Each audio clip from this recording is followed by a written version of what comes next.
1 2 3 4 5 என்னங்க 1 2 3 4 சொல்லிட்டு இருக்கேன்னு பார்த்துட்டு இருக்கீங்களா? எஸ், ஒரு கேஸை பிலீவ் பண்ணுறதுக்கு ஒரு ப்ரைமரி ஐ விட்னஸ் இருந்தால் தான் அந்த இன்சிடென்ட்டோட ட்ரூத்ஃபுல்னஸ் இன்க்ரீஸ் ஆகும். ஒரு ஐ விட்னஸ் இருக்கும்போது அந்த கேஸை கொஞ்சம் பிலீவ் பண்ணலாம். 2 ஐ விட்னஸ் இருக்கும்போது அந்த கேஸை இன்னும் கொஞ்சம் நல்லாவே பிலீவ் பண்ணலாமே. ஒரே இன்சிடெண்ட்டை 3-4 பேர் ஒரே மாதிரி டிஃப்ரெண்ட் பர்ஸ்பெக்டிவ்ஸ்லேருந்து எழுதும் போது அந்த கேஸோட ட்ரூத்ஃபுல்னஸ் இல்லை அதோட நம்பத்தக்க தன்மை அதிகமாகுது. Yes, now coming to theological evidence, ஏசப்பாவோட லைஃப் ஹிஸ்ட்ரியை அவர் பிறந்ததுலேருந்து அவர் ரெசரெக்ட் ஆனவரையும் 4 டிஃப்ரெண்ட் பீப்புள் 4 டிஃப்ரெண்ட் ப்ரொஃபஷன்லேருந்து வந்தவங்க, ஆனால் ஏசப்பா இருந்த டைமில் பிறந்து வளர்ந்தவங்க, அவர் கூட இருந்தவங்க 4 புக்ஸ் அவங்க எழுதுகிறாங்க. அதுதான் Matthew, Mark, Luke and John.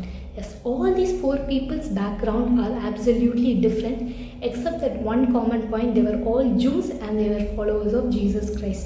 இவங்க 4 பேருமே எந்த ஒரு கான்ட்ரடிக்ஷன்ஸுமே இல்லாமல் டிஃப்ரெண்ட் பர்ஸ்பெக்டிவில் அவர் செஞ்ச மிரக்கல்ஸ், அவர் இறந்தது, அவர் ரெசரெக்ட் ஆனது, அவர் திரும்ப அவரோட டிசைபிள்ஸ்க்கு தன்னை காட்டினது, அது இல்லாமல் அவரோட மினிஸ்ட்ரியை ஒரே பாயிண்ட் ஆஃப் வியூலேருந்து they are saying.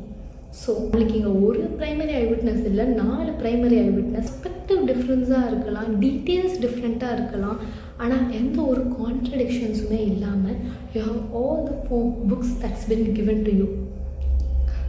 There's no point of doubt in it. You have enough evidence given by the people who were with him to prove that he is actually God.